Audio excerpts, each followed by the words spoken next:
Hello, and welcome everybody. Great to see you. Great to be back in person. I mean, I see some new faces, but also familiar faces, so it's great to be back after Sunny Sunday went online for 3 months. I'm Denise and this is Kit. So we founded Sunny Sunday last year in September, and yeah, it grows and grows, so that's awesome to see. And for the ones who don't know what we are doing, so our idea is to bring people together and do once a month an event that is based around sustainability or well-being. And yeah, today we are here for No Waste Life.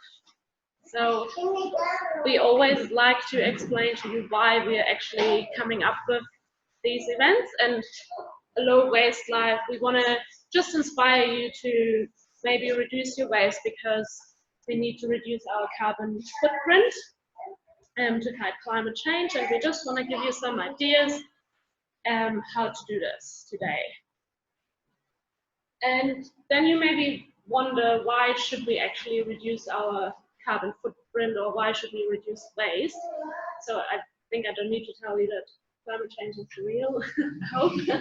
So by reducing our waste and also reusing stuff and recycling, I think recycling should be more at the bottom. Like, we should first think about refusing to actually take on rubbish and rethinking, like, what can we do differently and reduce our rubbish, and reuse the stuff that we already have, because we have a lot. And then we can go into the recycling process. So we call that low waste life, because awesome if you can do zero waste, but we thought this is just, in our world that we live in at the moment, not possible, and we don't want to put too much pressure on someone. So do what you can, and yeah, just step by step and in your pace. And one point I also wanted to touch on is, a lot of time I hear the point that people say, when we invest in fighting climate change or whatever, like, we cannot hold our economy up. But I think this is a really short-term thinking. Like, maybe that works for the next years, but in the long run, sustainability and economy has to go hand in hand, because we will not have endless resources. So we have to rethink and do stuff. And actually, each and everybody of us can start. Like, it's awesome to put the responsibility on politicians and say, oh, make a decision or whatever, but actually it starts in each and everybody, and when each and everybody does a little bit, we all get there. So this is why we're here today, and this is why we're not here today. So we don't want to give you the impression that you feel like, oh, I'm not good enough in doing this or whatever. Like, we just want to give you some ideas, advice, some inspiration, and if you take something away and do it, great. And yeah, just pick and choose what you can do. And we don't expect you to walk away today and change your whole life. So this is just a message. And what we're doing today, so I talk about 12 simple swaps that we can do in our household to just reduce waste. And why I'm talking about simple swaps is because it's, have you heard of Plastic-Free July? Cool, awesome. So this year's initiative, or this year's topic for Plastic-Free July is simple swaps. So this is why I'm talking about simple swaps. And for people that haven't heard about Plastic-Free July yet, I will play a little video to explain what it's about. Then we have Katrina. There's Katrina here in the back, hiding.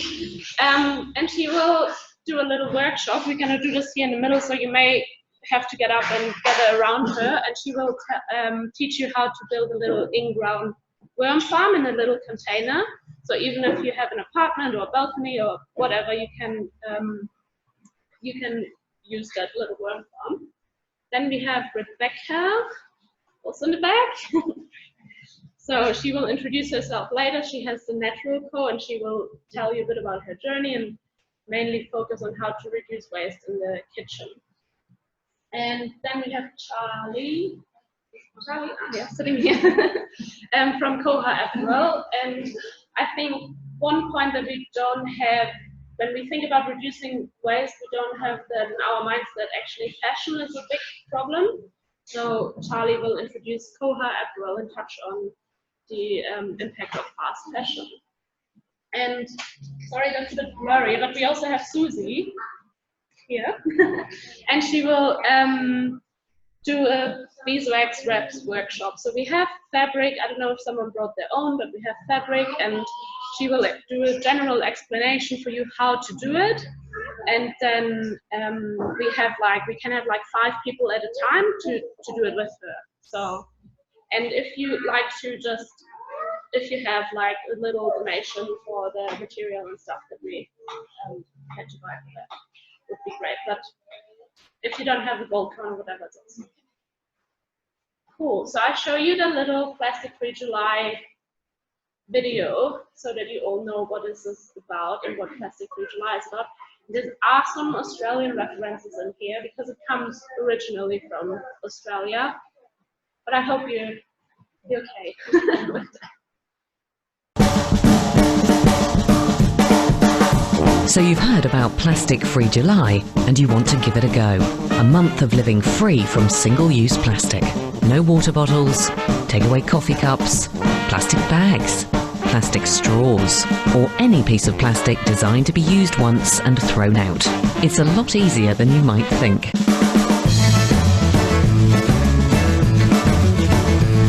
The morning run, a time to dust off the cobwebs before facing the world. But running makes us thirsty. Really thirsty.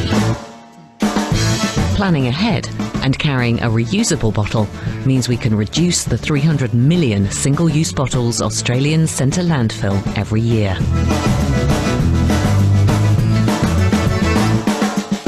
The pre-work coffee, a rite of passage for every Australian. But with over 2.7 million coffee cups being used every day, find an alternative this July. Reusable coffee cups are a much less complicated way to ensure you can still get your fix.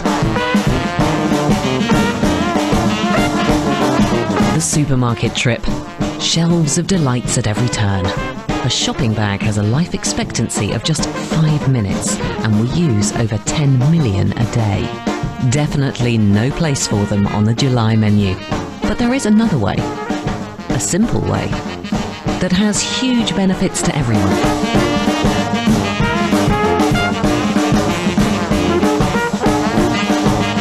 Giving up single-use plastic is easy. It just requires a little bit of planning before you face the day. So whatever you're doing this July, plan ahead and leave the plastic alone.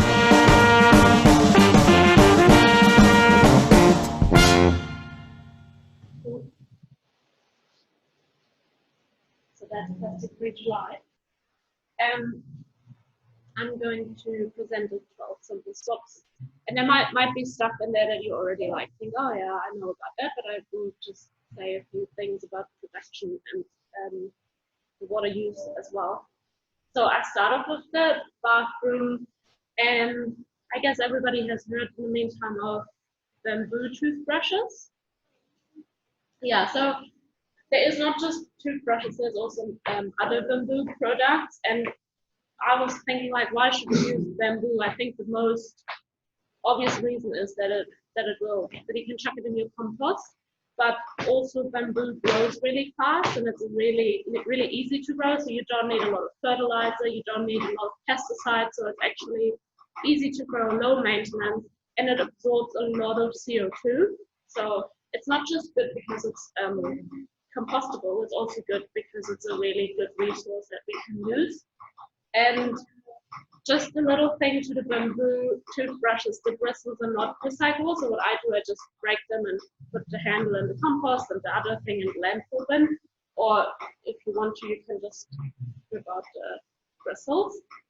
And just a thought, like probably every toothbrush that you used in your life so far is still around, which I found really, I don't know, shocking that I know like every single product that I use my whole life is still somewhere in, like, I don't know, in a landfill, in the ocean. So bamboo products are actually a good alternative.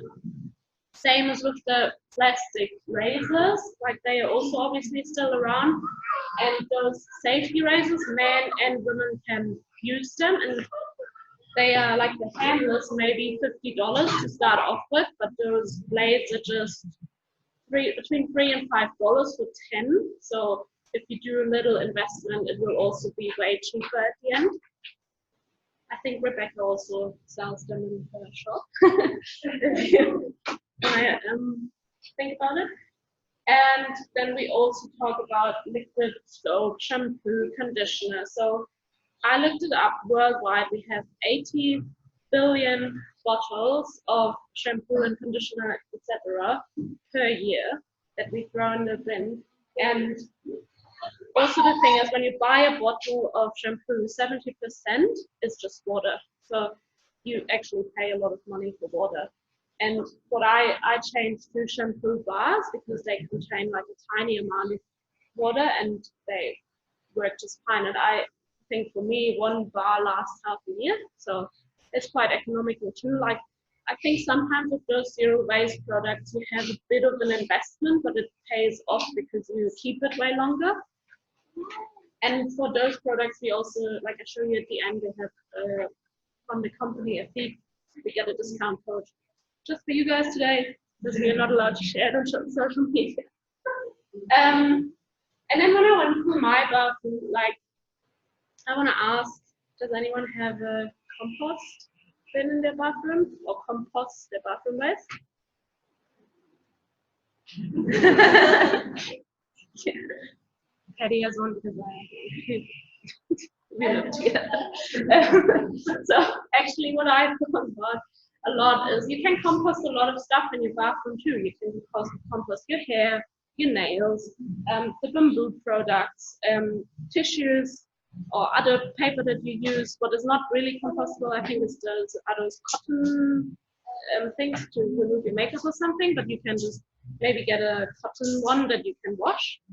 So this kind of represents like all those little things that we have in our bathroom that we actually throw in the landfill. And there is alternatives, just like here the example, the eco-floss. You can refill it too, and the floss is compostable. But when you look in your bathroom cabinet, you can just think about, oh, what are the little things that I can actually replace, and also get it. Or if you don't want to have a compost bin in your bathroom, but just chuck it in your compost bin if you have one. Yeah, so this is the bathroom. We go over to the kitchen. So a good replacement for tin foil and cling film are these wet cloths. And you're lucky because we make them today. So if you don't have some, you can just make them and take them home today. Because cling film, for example, is a really bad product. Like it doesn't break down and it will just be around forever. So yeah. So another point that I found really easy to swap in my household is the baking paper, because you might think it's compostable, but it is not. Like to make it, you know, like how it is, there's a line of something, so you cannot put it in your compost bin, but you can get silicone baking mats, and it's maybe an investment of $5, and you have it for ages, like. So also more economical in the long run. Another swap that I made at home was paper towels, because there goes a lot of water in producing them, and they also come a lot of times in plastic, like wrapped in plastic. There is alternatives out there by now where they are wrapped in paper, but I also like to think not just about the rubbish that is there at the end of the lifetime, but also what went in the product before we actually bought it. Like this is all the resources we need, like the paper towels, trees, water, the transport, everything. And then we use it like 3 seconds and we throw it away. So I don't say, like, we also still have a roll at home for, I don't know, the odd occasion that I really want to use one. But what I did, I had an old sheet and I cut it into little pieces, and I have a little jar at home, put them in there, and whenever I write something or I don't know, I use that little sheet and chuck it in the laundry. And if you don't have an old sheet, there is also this company that gives you that little candle and nice fabric to put around. So this is also an alternative. But yeah, I just want to also really make you aware that it's not just like what are we doing when we use the product, but also what went in there before. And that's the same with the tea bags. So I guess those tea bags are fine and they can also go in the compost, but you know those silky tea bags, they actually contain quite a bit of plastic. So if you heat them up and put them in your tea, you drink plastic, which is not healthy for you. And again, if we go to the supermarket and buy the package of tea bags, if we don't buy the silky ones, we just have packaging and everything that went in there, but we can also just take an old jar, go to the card shop and fill up the jar, and we don't have all that packaging, and then just use a tea infuser, just as an idea. Cool. And then last 4 swaps, simple swaps. So we eat a lot of takeaways because obviously we go for lunch and or when you don't have time to cook. And then I thought plastic cutlery. I thought like, oh, I don't use much plastic cutlery, but then I found the number that we still have 6 million tons of plastic cutlery per year that goes somewhere.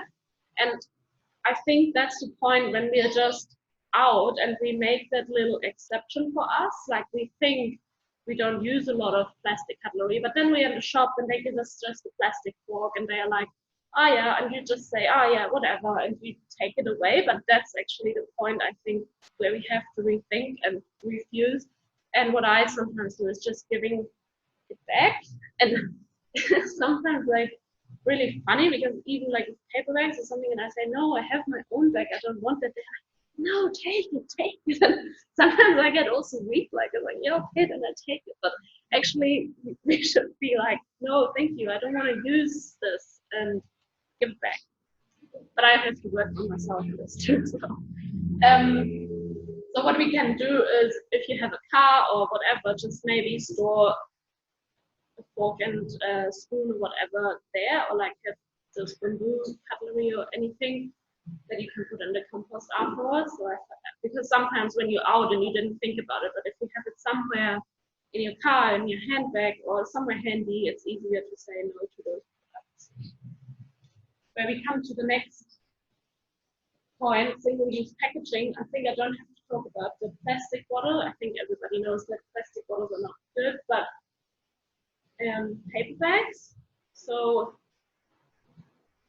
the advantage of paper bags is, yes, they are compostable, but actually to produce a paper bag, there goes more energy and water in there than to produce a plastic bag.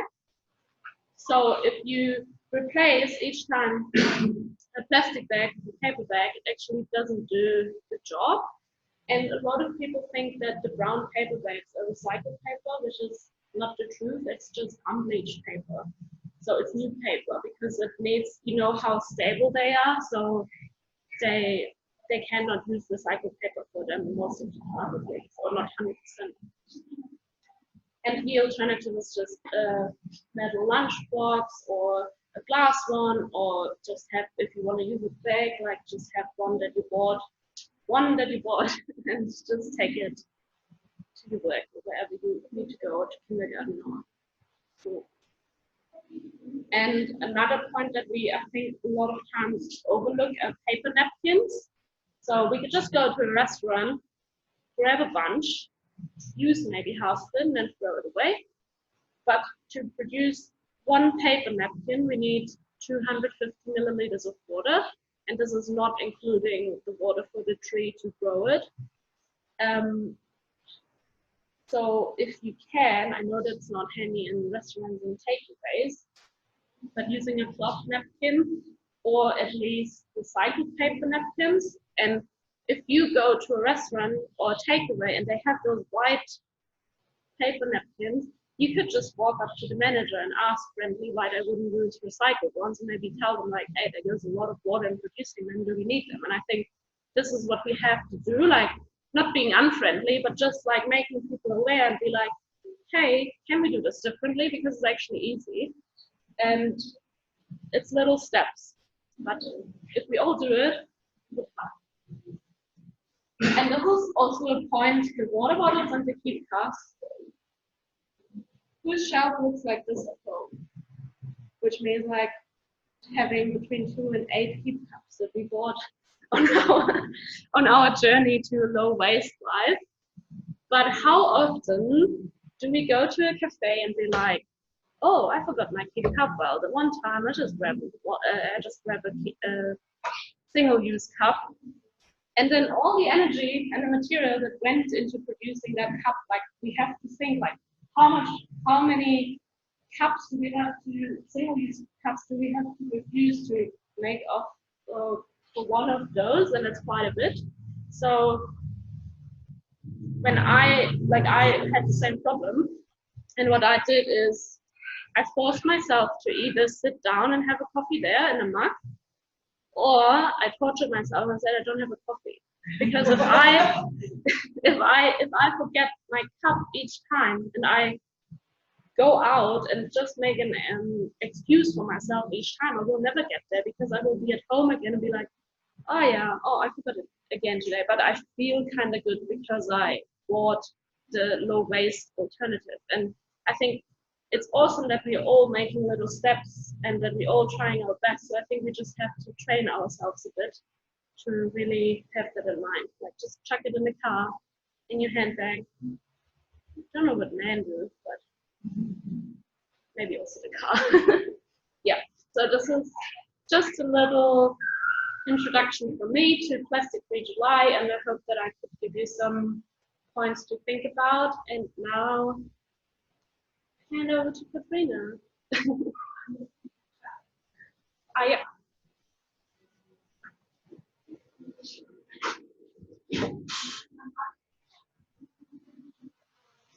So Katrina is introducing herself.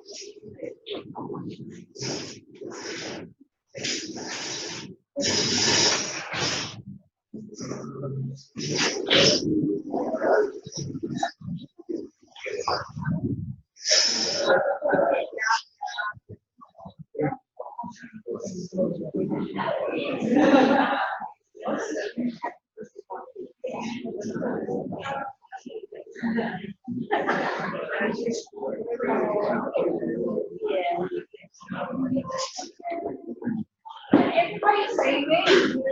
What and back every single round and watch. So my name is Horrible. Can I put that there? Forage? Can I put that there? What is it? It's just recording. And I teach edible gardening and composting. I work with households, schools, businesses. I would love to see Auckland become a biodynamic city with no need for rubbish trucks and everything being composted in back gardens. I've been going for 2 years. Now, when I started, I had business mentors saying, Katrina, nobody cares about composting.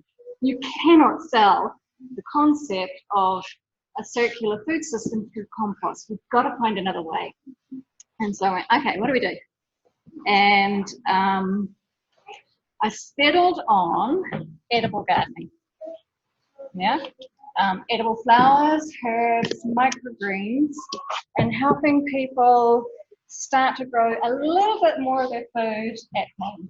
And when you start growing food, what the food is growing in becomes more interesting. And so today we're going to look at the soil more than the plants. And this little plant plot here is an in-ground worm farm. So that's just a pasta dish I picked up from an op shop. I drilled holes in it and planted it inside a container garden. The lid comes off so I can put food scraps in here. And there's worms living inside. They travel in to go munch, munch, munch. and then they travel out and they do their business in the soil. So it's only a tiny little worm farm, but it's a nice example of what you can do just even in a small pot like that. So that would hold an apple core, tea bags, coffee grounds, banana skin. And what you can see around these systems is that the plants actually thrive. It's become a self-fertilizing container garden, right? So I think a lot of people are looking for ways to garden without chemicals and to be more natural. So this is a really good method. And what I want to do today is rebuild this one. So you can see the worm farm's a little bit bigger. And where's Patty? Would you like to talk about how easy it is to get plastic buckets? Sure, yeah. About $10 for a recycled Yeah. So I got these through Eco Matters, their waste depot, and they had about 100 of these from a tahini manufacturer. So no, sorry, hummus. So when you make hummus in bulk, you've got buckets and buckets and buckets of tahini, and they were throwing these away. And so I was able to save those from landfill, but you could go bigger. You could get paint buckets. So I asked Patty because he's painter.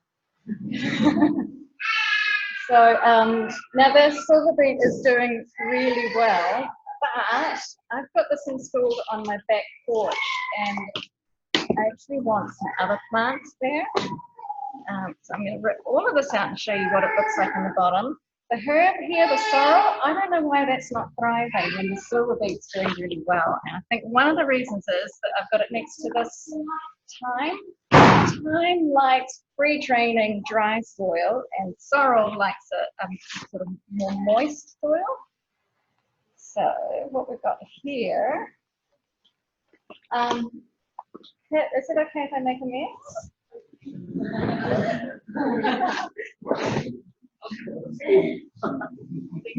Right. Now normally when you buy plants at a garden centre, if you tip them out like that, you tend to find a really solid massive roots in the bottom, and that's often described as being root bound, and that's kind of what I was expecting here because that's all been planted up for a few months. But this is looking pretty good. So given that it's had worms in here pooping and peeing, feeding the soil, this is actually fine to reuse. Now, a lot of times if you have a big container garden, when you go to refresh it, you need to start over with fresh soil. But I don't think we do. So I'm going to tip all of this back in and we'll get going again. Sorry if you get it's terrifying. I use a lot of twigs and sticks like this. All of my potting mix is made from scratch. I buy nothing in a plastic bag. And I'm a bit of a sort of a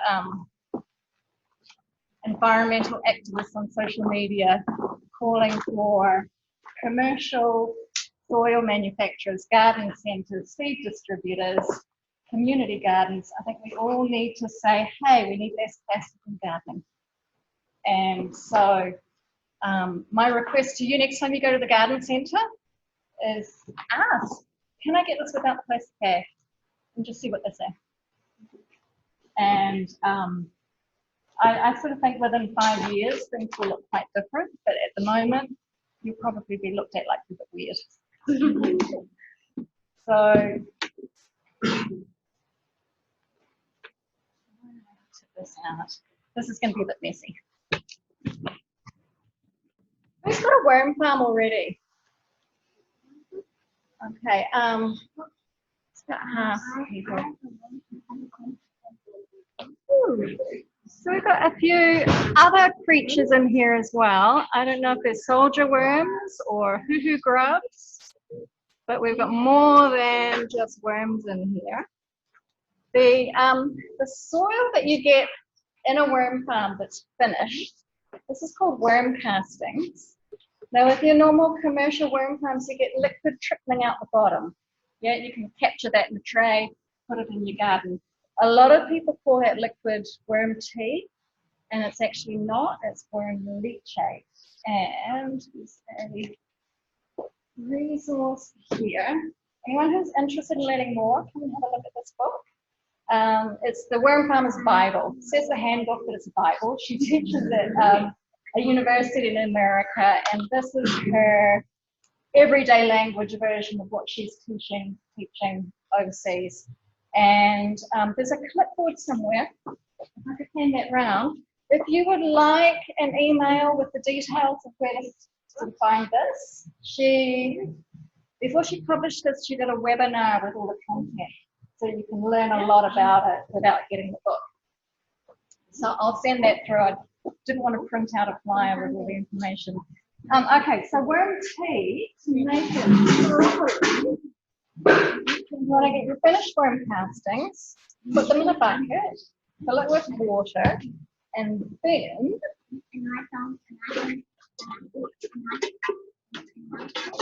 you can get this from a pet food shop. It's an aquarium oxygenator. Plug that into the wall, and then you bubble oxygen into the water with the finished worm castings. It's just a weight on the end of that to hold it underneath. And as it bubbles, that liquid that you get, that's the worm tea that you can then use to feed your plants in the garden. So we're not doing that today. We're just gonna start over with fresh worms.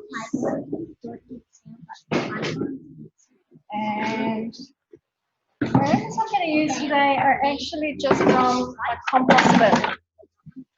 So, is anyone wanting to get a close up look?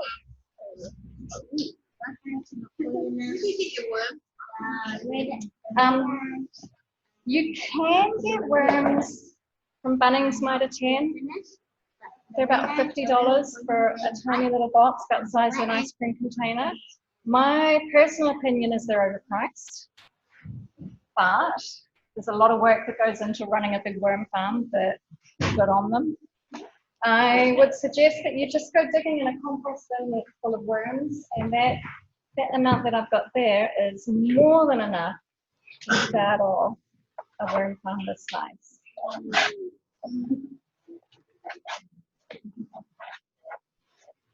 They smell, oh sorry. They smell a bit composty. I fed them a big bucket of cow manure last week. And I also put all my meat scraps and dairy through my compost. A lot of people that teach worm farming say not to do that. But in my view, everything biodegradable is going to break down and get eaten by worms sooner or later. But if it works, just keep on doing it. Now, if you want more information about how to do this, I've done demonstrations on my Facebook page. I do it on Instagram quite a lot, and always happy to answer questions. There's a little bit of troubleshooting information that I've put into an online course. So if you put your email address on that clipboard, I'll send you the details for that. And I was thinking I'd do a discount code. Is that right? So like it's normally $25 for the course, I think 50% off with a Sunny Sunday code. Oh, okay. All right, so there's another box of flowering plants. And white boxes. So the theme for this time round is going to be wintry herbs and edible flowers. So this one is garlic chives, which has a lovely white edible flower that pops up. Because it's grown in potting mix I've made myself, I've also got miner's lettuce and a few weeds as well, but it's all good. We will put that in there. This one is celery, and everything I've got here is grown from seed. And when you get a packet of celery seed, I think you probably get 500 plants. And compare that to, this is my shopping from Bunnings last week. I wanted to get some nice pretty flowers. So I think that was $5. That was maybe $1.50. This whole box here came to, I think, $17. And $17 worth of seeds will grow into $1,000 worth of plants. But if you start planting from seed, you quickly realize just how much money you can save. So these are pretty little edible flowers. Has anyone bought edible flowers like at Barrow? They're, I think, like $5 And for they a come in little plastic. punnet. Yeah. What's that? And they come in plastic. And they come, well, they've got to come in plastic. Otherwise, how are they going to stay fresh? And I think that's one of the problems that I really feel for the commercial growers, because they have to deliver their product in a really good state. So that's why I kind of feel like the future we're living into is one where you can grow this stuff in your backyard or your next door neighbour, or even have a garden at work and compost all the food scraps and grow edible flowers and be able to walk outside and pick them. So as I'm doing this, has anyone got questions? So I can kind of prattle away. Did you put holes in the what bucket before you put it in the freezer? Yeah. I can't lift it out or it's sort of collapsing, but the holes are the same as these. So I think that's 6 millimeters. I experimented with that. I started off with about the diameter of a pencil and it was too small. The worms can actually clog them up and can't get in or out. So about a finger thickness is good, but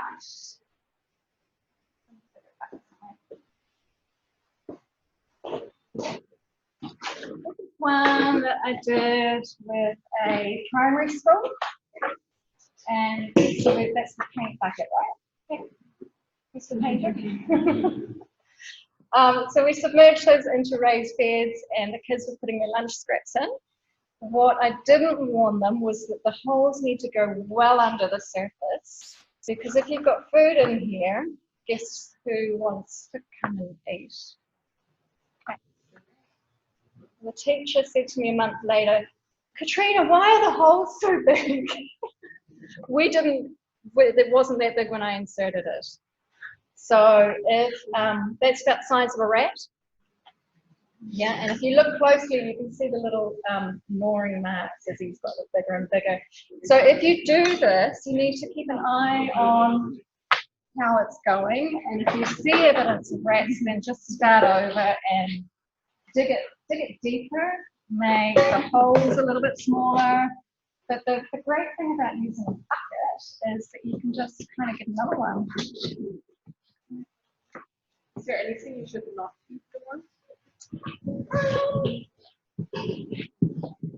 In a small worm farm, you probably shouldn't give them meat or dairy or oily food, spicy food. Probably wouldn't give them onions. But in a large worm farm, And citrus, like orange peels or lemon? again, in a small one like this, probably not, but in a big one, totally fine. I had a meeting with a composting expert from America a couple of years ago, and I said to him, what's the best solution for schools? And he said, Katrina, just worm farms. They're amazing. And one of the best things about worm farms is that the soil you get out of them is so good for growing in. And I said to him, but what about the meat? What about the yogurt? What about the cheese? And he just looked at me like I was nuts, and he said, come on. Tell me what happens like when a dead animal is buried underground. It decomposes, the worms eat it, right? And I kind of went, oh, yeah, I guess. And he said that the only thing with putting that stuff into a worm farm is it's got to be big enough, well managed, and rodent proof. And there are a few health and safety things to worry about, like with maggots of meat decaying, that you just want to be careful. So I think a lot of the people that tell people not to use citrus or meat or dairy, they're really saying that because they want you to have immediate success and have no growth factor whatsoever, which would be good. So that's pretty much done. I've got this tray here of spring onion. I'm going to squeeze them in as well with this cool little tool here that you can kind of dig a hole, pop a few spring onions in. But you can see this is going to be colourful, that's going to go high, spring onions popping around the edge, and I could actually fit a little bit more in. But that's kind of the demo done. If you had a raised garden, quite a big one, would you put all these around? And Right. what about the chemicals? Like you say, you use reusable paint buckets. But what about the chemicals going into the real good wash and be confident. Yeah, that's the food grade buckets are really good because the tahini is harmless. McDonald's have a similar size bucket with a chocolate sauce. You could use that and give them a wash. Yeah, really good question about paint. Patty, how much paint can you wash off a paint bucket?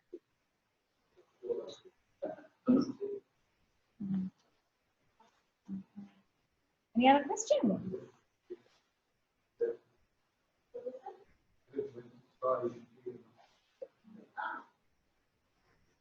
What else have I got here?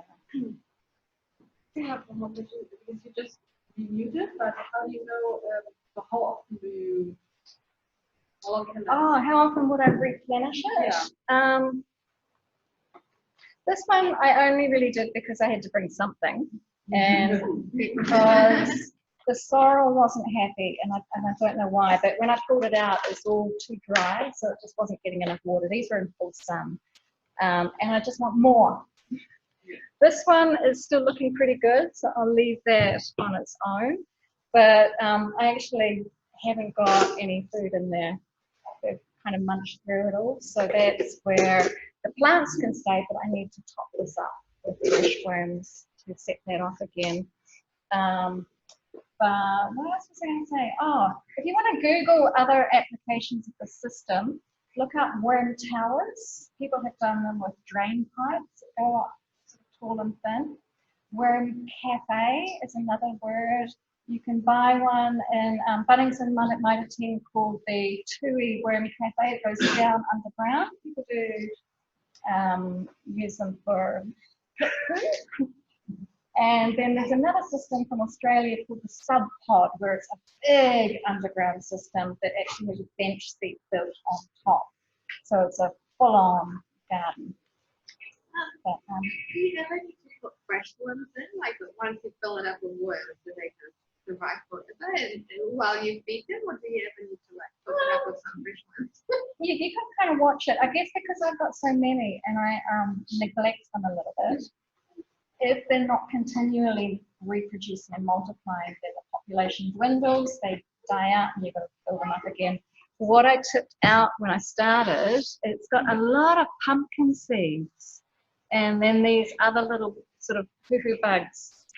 I'm going to put them in my main compost and start over. So I did want to get fresh ones in here for now. Yeah. Good question though. Anything else? Yes.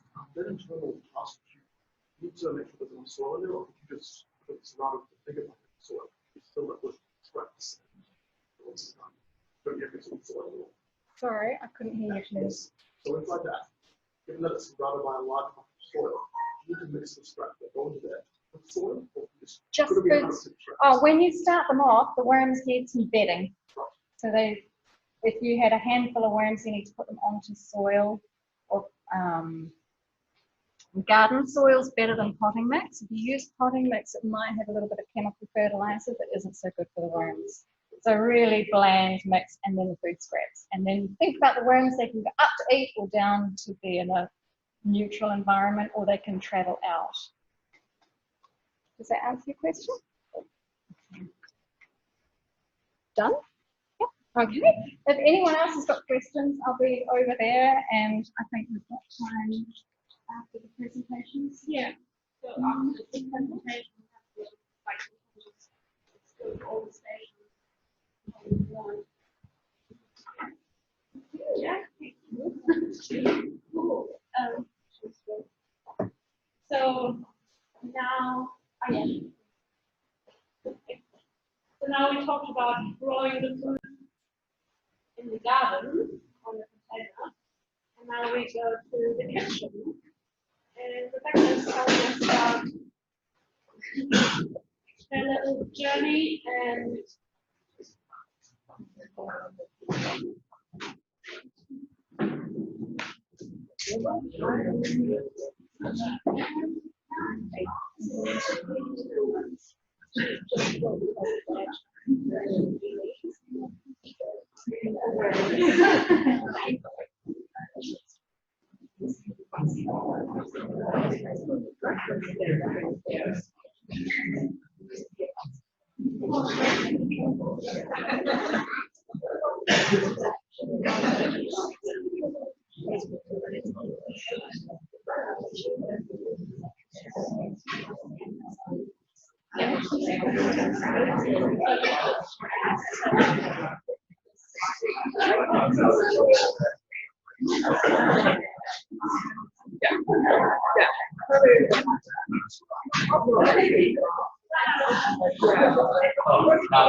so now we go to the kitchen, and Rebecca is telling you about her journey and how she reduced waste in the kitchen.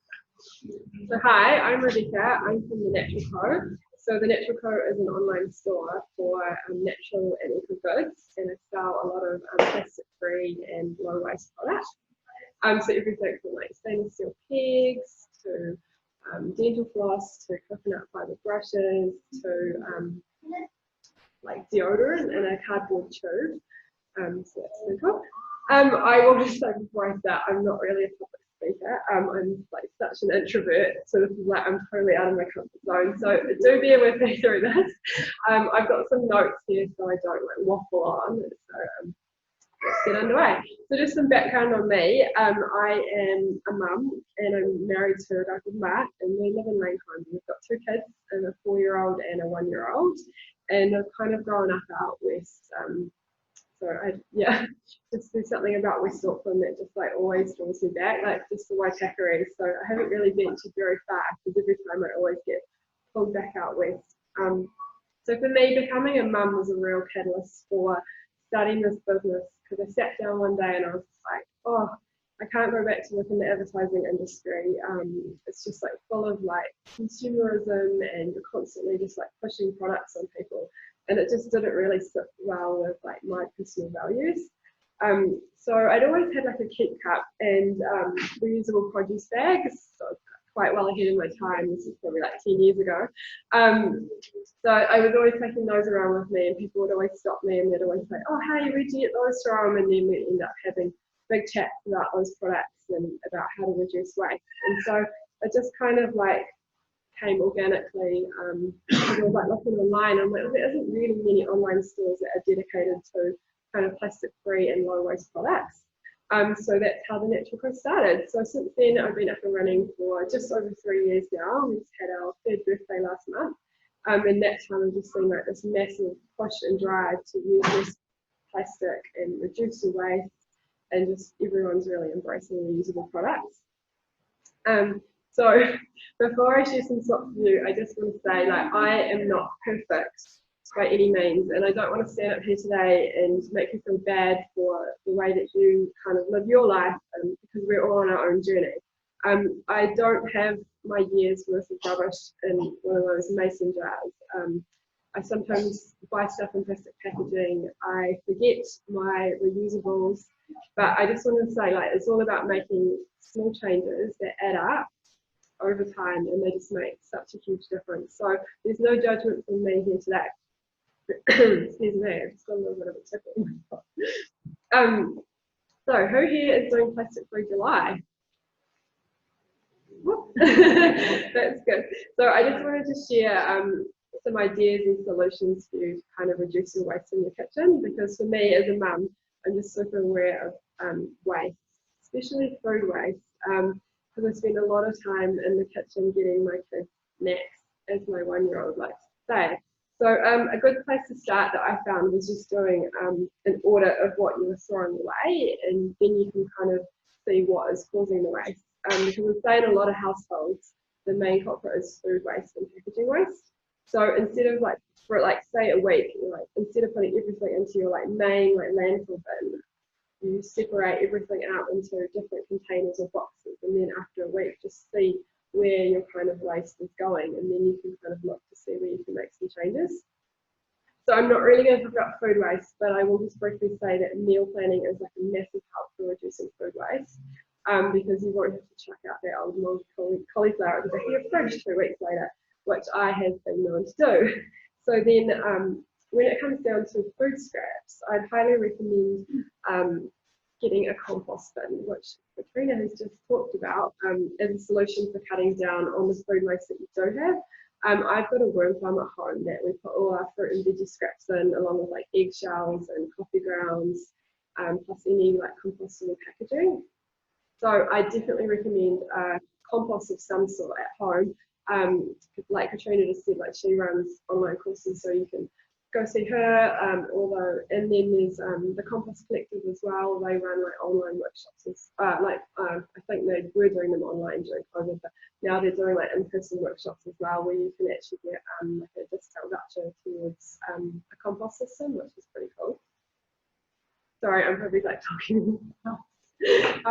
So what I want to talk about is buying package free, because it's such a game changer to reducing your waste, because you're only buying what you need and you're obviously not getting any plastic packaging. So this is my shopping for yesterday. I couldn't remember to take it home with me. So these are like my bulk bins. So I just bulk bin bags. So I just take these, or like jars or containers or whatever, whatever bags you kind of have. And I try and keep like a whole lot of stuff in my car, just so it's all there like in one place. So I have like 2 lots. So I take one lot inside and then use, empty it out, clean it up. And then I've got another lot sitting in the car, and I just kind of like swap them around, because my husband is also like notorious at forgetting bags. So he always gets lectured and he comes home with some kind of like one-use bag. So yeah, it just makes it so much easier if you just like have a set that you just leave in the car. Because I've worked out, I've probably got like maybe 6 or 7 like core kind of staples that I buy every week. So like, rice, oats, lentils, seeds and nuts, flowers, and like muesli. So I kind of have 10 or so bags that I just have on like regular rotation. And I also buy bread at the local bakery and meat at the local Aussie butcher. They'll also accept your containers. Yeah, so if you go up to Margan Ave, there's like a Baker's Delight there where the fruit and veggie shop is. So just take your bag in there. I got so many people hitting me up when I take my reusable bag in there. Like, I've even taken like a pillowcase in there before. Like pillowcases are great for storing like big like sourdoughs in. Like I've got reusable bread bags, but they don't fit in like a massive sourdough. So it's like I've got a couple of linen pillowcases, and they just keep the bread really fresh. So you just roll it up in there and just keep it in the pantry for a week, and it's amazing. So yeah, I definitely recommend that you just embrace like taking your own.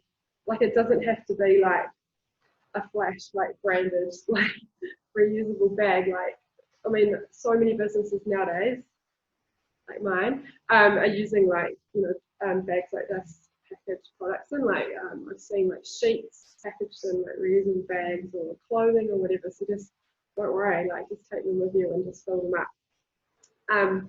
And I know like when I first started taking my reusable containers to the butcher, like I just felt really like awkward and weird because I was like making such a scene about the fact that I wanted to get like my meat in a container. But now it's like such a common thing, and it's quite cool to start up that dialogue with other like customers or like the people in the shop about reducing like single-use plastic. So that's a good place to start. And if you need help finding like a local shop for package-free items, there's like a business called, well, they're not a business, they're an organisation called the Rubbish Trip, and they've got this amazing online like guide of where you can buy things package-free, and they've compiled it for the whole of New Zealand. And there's like an amazing section on West Auckland. So if you go there and have a look, there's like everything from like tea to like grains to like beer. You can buy beer package free. There's a couple of places out west that do like refills and like cleaning products. So that brings me to the other part of waste in the kitchen, which is cleaning. Because a lot of cleaning products are made from plastic and other man-made materials. So try to look out for items made from like cotton or coconut or bamboo, something that can be easily composted at the end of its life. So coconut fibre is the best choice of brushes because it's like naturally antibacterial and it doesn't go smelly or mouldy. So you can get like dish brushes, like scrubbers, these little scarves. I just cleaned my oven the other week with this. It was like amazing. Baking soda and white vinegar in this, cleaned my oven. Amazing. So it's, I mean, the good thing about it is a bit, like if one of these bristle spills off and goes into the waterways, you're not adding like extra microplastics into the system. And then once you're kind of at the end of its life, like this has got a piece of metal in here, you just unscrew that and just chuck it in the compost and it will just break down. And then for like washing your dishes, you can refill like your dishwashing liquid bottle at your local bulk bin shop. Like Huckleberries do it, Eco Matters store does it, and then there's like Good For It and Linmore that do it as well. So you can just go there and fill up like your dishwashing liquid. Or forgetting, like some of you guys might know what this is. It's a soap shaker. So you just get your bar of like dishwash soap and you pop it in there and you just pop it under running water and you just give it a little shake and it will just create bubbles for washing your dishes and get your dishes nice and clean. So yeah, you can just buy, a lot of people still use old Sunlight soap, so you can just pop one of those in there and just keep using it over and over again. And then, if you are a bit crafty, you can knit some dishcloths. Now, I brought these ones along. I haven't finished them yet. Like I will say this, like I'm not a knitter. Like I had to, I used to knit when I was like really little, but I had to like YouTube how to cast on and how to cast off, and there's heaps of instructions there on how to do that. But yeah, these are like really simple cloths. Don't mind the end pieces. So yeah, you just sit down, like one of those would take me like an hour to do, like in front of the TV, and it's just really nice, relaxing thing to do.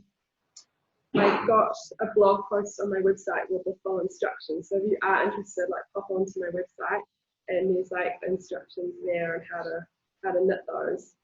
But yeah, I mean, we even use these for like face cloths or like anything really.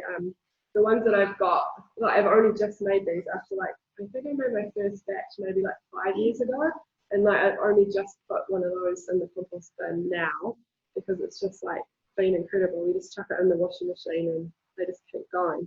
So that is a good option to do if you're into kind of making stuff.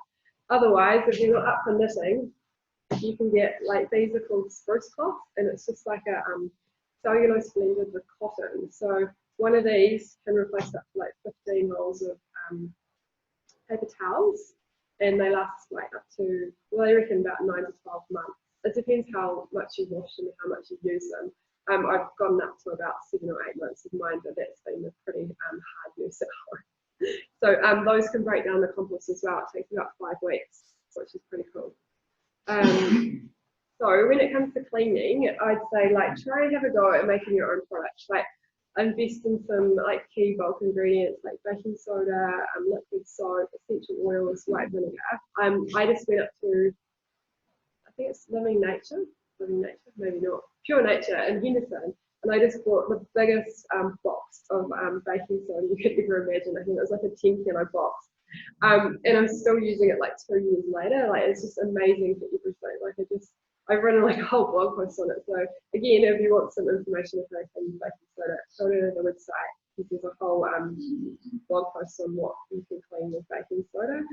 It just like saves so much money in the long run, and there's like no yucky chemicals or anything.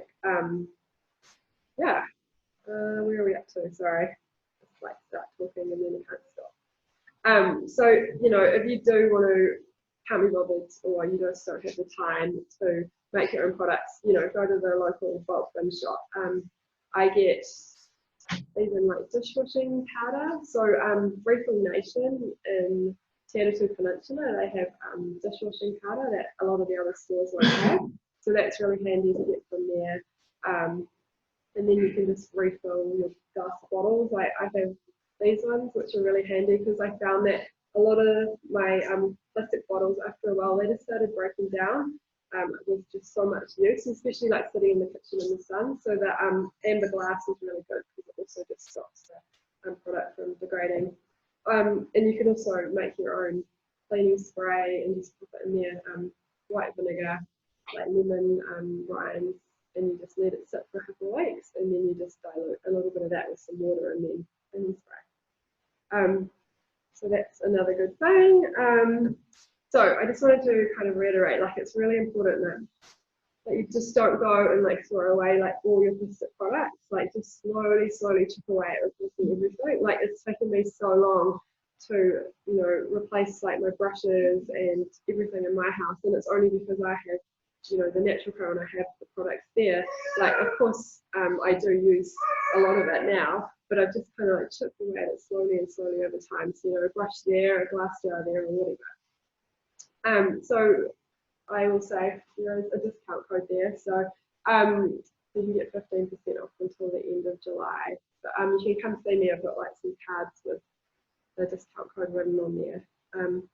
Yeah, so thanks for listening to me today. Hopefully that was helpful. Hopefully you guys like understood my waffle. But does anyone have any questions? It's all pretty self-explanatory, really. But yeah, if you want to, if you don't really feel like yelling out, or if you just want to come have a chat, yeah, come over and see me, or like flip me a message, because I always love to chat all things eco. Thanks, guys.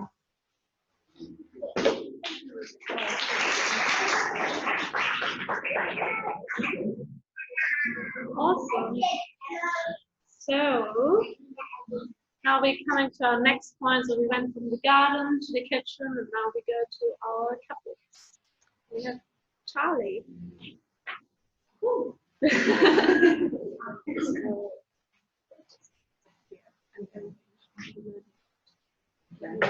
Hey everyone.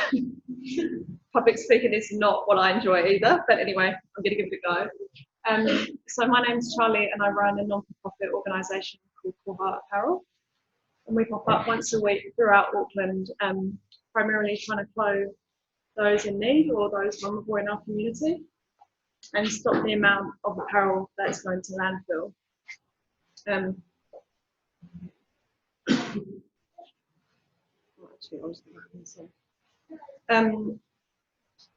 So yeah, anyway, I started out in January 2019, and we pop up once a week in St Kevin's Arcade.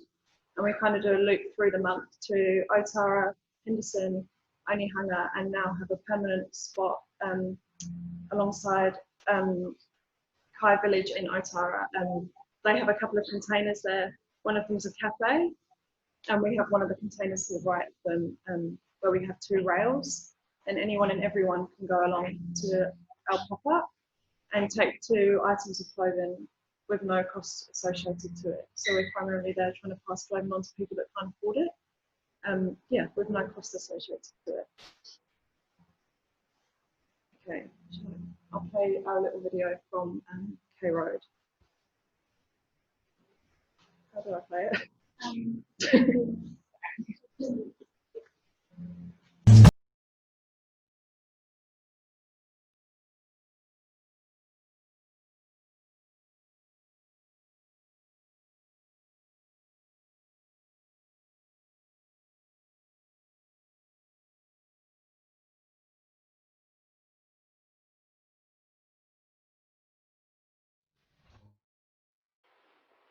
So that's just a short clip from our K Road pop-up, which is the first one we started. We work alongside Everybody Eats there, which is a similar thing but with food. Nick, the guy that runs it, takes any food scraps or food that would be going to landfill potentially, or maybe out of date in a couple of days, and he basically makes a 3-course meal, and it's pay what you can out of stuff that would be heading to landfill basically. Yeah, so our mission, basically, we're trying to clothe those in need. To me, clothing is like food and shelter.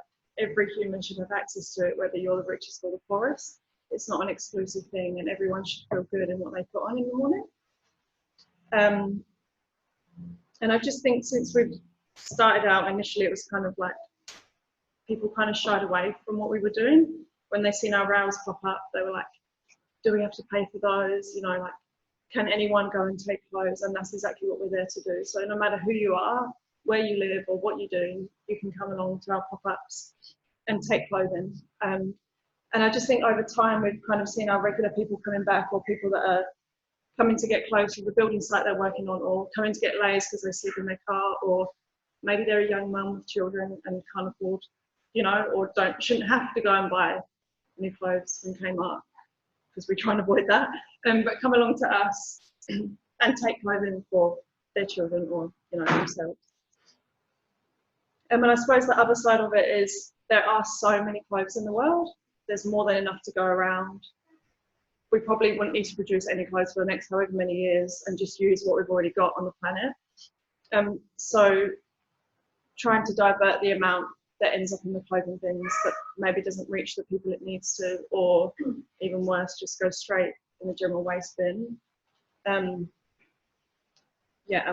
One of the notes I've got here is a truck per second is dumped into landfill of apparel or textile waste.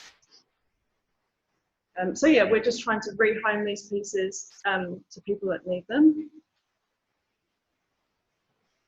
I'm gonna flip. I've touched on this already, but these are our pop-ups. So once a week, we're at St Kitts Arcade, and then we go out to Otara alongside Life Soup Kitchen. They run a similar thing there. People just go down, anyone and everyone basically goes down to eat. And we've recently popped up with them at their Henderson pop-up too, which is cool. And then once every few months we go on a Saturday night outside Auckland Library from 6 till 8, and just put a few rails in the street there, and we do exactly the same thing. Hub West, yeah. Tuesday nights, just once a month, yeah.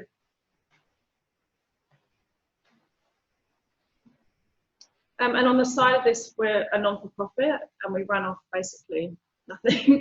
But we run small little markets like this to try and encourage people that maybe would step in the mall and go and, you know, buy clothes that are produced, you know, fast fashion basically. Try and encourage people to shop secondhand. Shopping with us obviously allows us to keep doing what we do, keep clothing those in need and keep reaching those people, but also trying to change people's thinking. And shopping secondhand is obviously a lot more a lot gentler on the planet.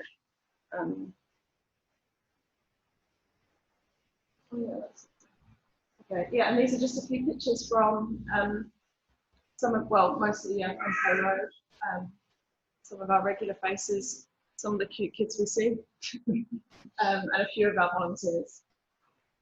It's pretty brief, guys, sorry, quicker than I expected, but yeah. Yeah. Are you going to be going to? Yeah, I've actually been in touch. Oh yeah, I've been in touch with Anne. I'm actually going to have a meeting with her. Yeah, yeah, that's a good one. Yeah. Yeah, so our rail is just $5 per item unless it's priced, and that money just goes into the storage we pay for. We're trying to raise enough money to buy a van because currently I run 4 miles on my car. And just to wash the clothes and repair them if they need it. We have volunteers that donate their time to maybe sew buttons back on or sew holes up or any like minor repairs. And then obviously all the donations we receive, we store and wash them before they go out onto our racks, our pop-ups. Yeah, so the money that people spend when they buy clothes from us is put straight back into what we do. Yeah.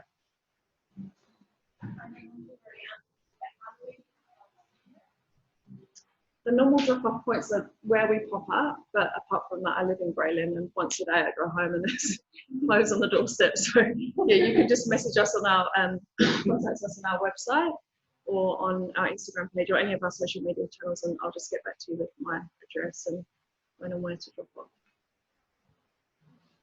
Yeah, that's me. Thank you.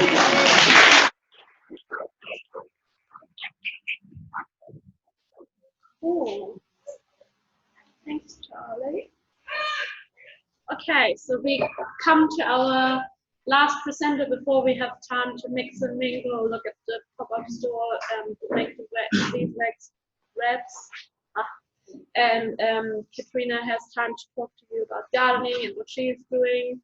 And if you're interested in some zero waste products, you can go to the market. So Susie is explaining to everybody how to make those beeswax wraps at home. And then we've thought about having 5 people at a time at the station so that it doesn't get too crowded. So we have to see how we manage it and how many are actually interested in doing those. So if it's like a lot of people, we do a list, but we see how we go. So she explains it now for everybody, and then we can have free time. Anyway, Hi, I'm Susanna.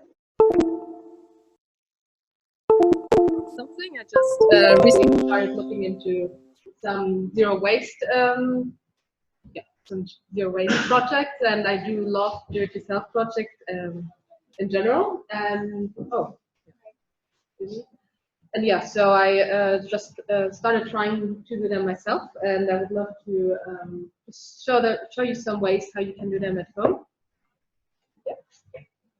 All right, yeah, so yeah, first of all, they're just awesome because they're better sustainability, and you can replace your plastic wraps at home, so you can wrap your lunch in it, cover containers where you lost the lid, or yeah, it's also a nice present, so you can either wrap a present in it or give them away as a present, and yeah, it's just a great do-it-yourself project.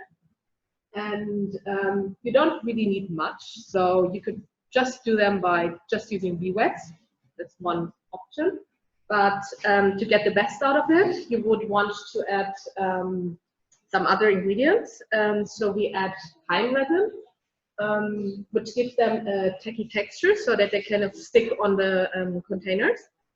And then you would add oil to make the beeswax wrap softer and to avoid that the wax cracks and peels off. So you have a lot of options on the oil, like almond oil, jojoba oil, or coconut oil.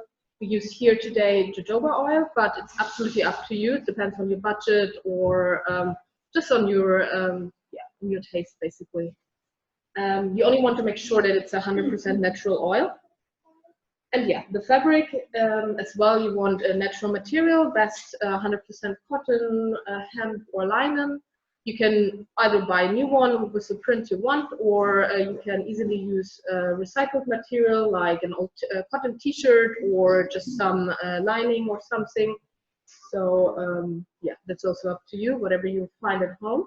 But you want to avoid silk or synthetic material or any mixed brands, because with the hot wax it may melt, and yeah, you don't really want that. Yeah, and you can, there are a couple of techniques how you can do it. You can either do them in the oven, or you do it with an iron, or you brush them. I preferred, so I tried many methods, but for me I like the brushing it and then fixing it with the iron, which I will show you here today. And therefore you just need a brush and an iron, and some scissors to cut your cotton in the shape you want, a pot, baking paper, and just a baking brush.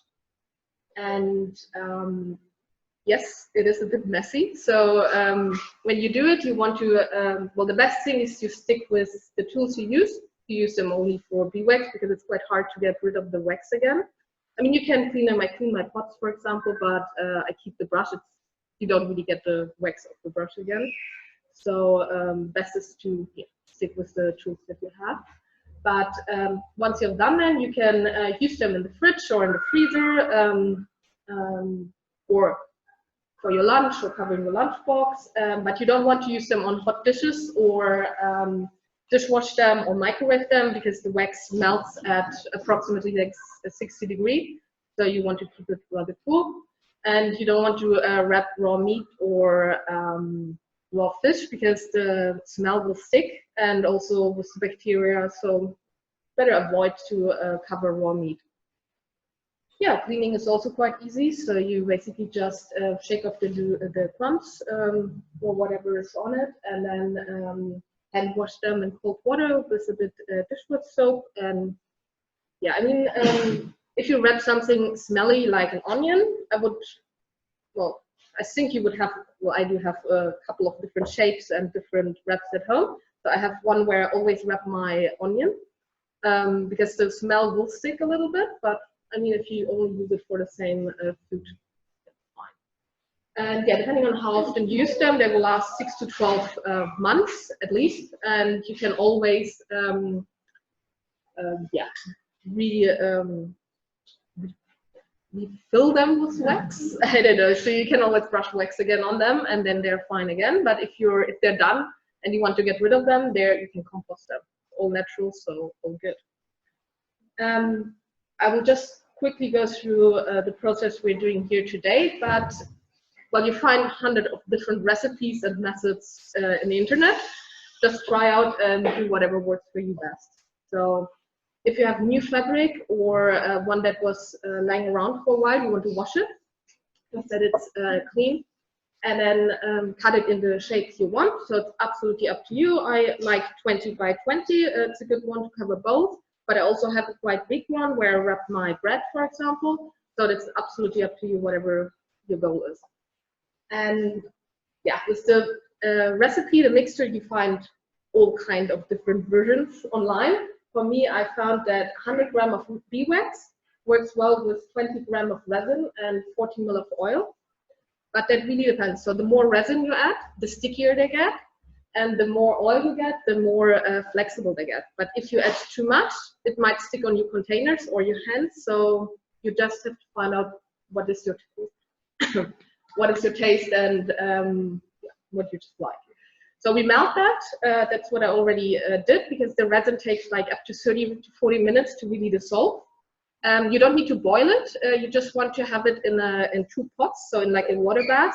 Because if the wax gets too hot, it might boil and can get quite dangerous. So you want to do it in like in a water bath, and you just need to heat it to approximately 60 or 70 degrees. Don't need to be 100. And yeah, once you have mixed everything and everything is melted, you take your fabric. You use the brush to apply wax like everywhere. It don't need to be even, because then that's why I like the ironing. You go to the iron, baking paper, put your fabric, put another baking paper, and then you can make it nice and even and distribute it everywhere. Then you lift it, have a look if you like it. If somewhere is wet, you just put the baking paper on, iron again, and until everything is smooth and nice. And then we just dry it. Well, it dries very quickly, but you just dry it on the rack, and you're actually done. Actually, it's quite easy. I like it's a nice project that you can do with some friends because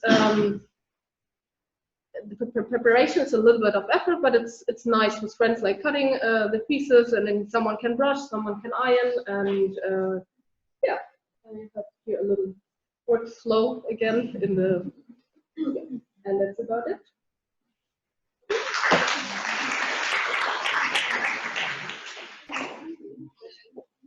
Thank you, Susie. So I'm just gonna finish up that presentation and then we can go to the stations. Thank you so much. So we also get in touch with quite a few companies that kind of have the philosophy that they want to sell ethically produced products or zero low waste products, and we get some discount vouchers. You don't have to take a picture of each one because I have a summary, but I just wanted to say a few words to each company. So Recreate Clothing, because we talked about that you should buy secondhand, which is fair enough, but sometimes you need something new. So we thought we wanted to get in touch with the producer that actually produces ethically and sustainably. So this brand is also produced in Cambodia, and they support the locals there, and they get fair pay and also give them life-changing opportunities. So you get 20% off, and about good fashion, it will be expensive, but it should last. So this is Recreate, and then we have another, like we have Rebecca here, but if you cannot find something, or we have also the Eco Warehouse, which supplied a discount code. And we have the Green Collective, which is really nice because they support also locals and artists in their community. So I really also like businesses that give a bit to others, and they have, yeah, like bags and cloths and tea towels and all that stuff. So you have to go on their website with that address to get the discount code. And we didn't talk too much about cosmetics today, but we also have a discount code that is 10% off, and it's not just for July, it's indefinitely, so you can, if you need a gift or if you want something for yourself, we have natural here. And this is just for today for the people who are here. I think 15% off. And have you all received Good For vouchers? Yeah. Big thank you to all the people who supplied vouchers. And I leave that up here. You can just take a picture. And yeah, that was the presentation.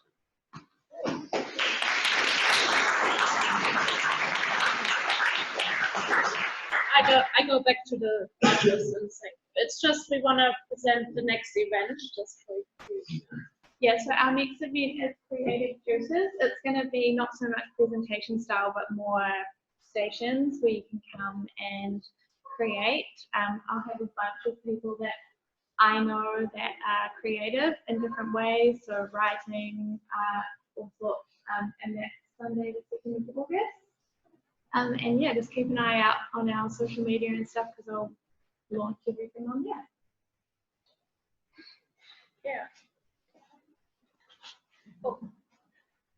Thanks from us.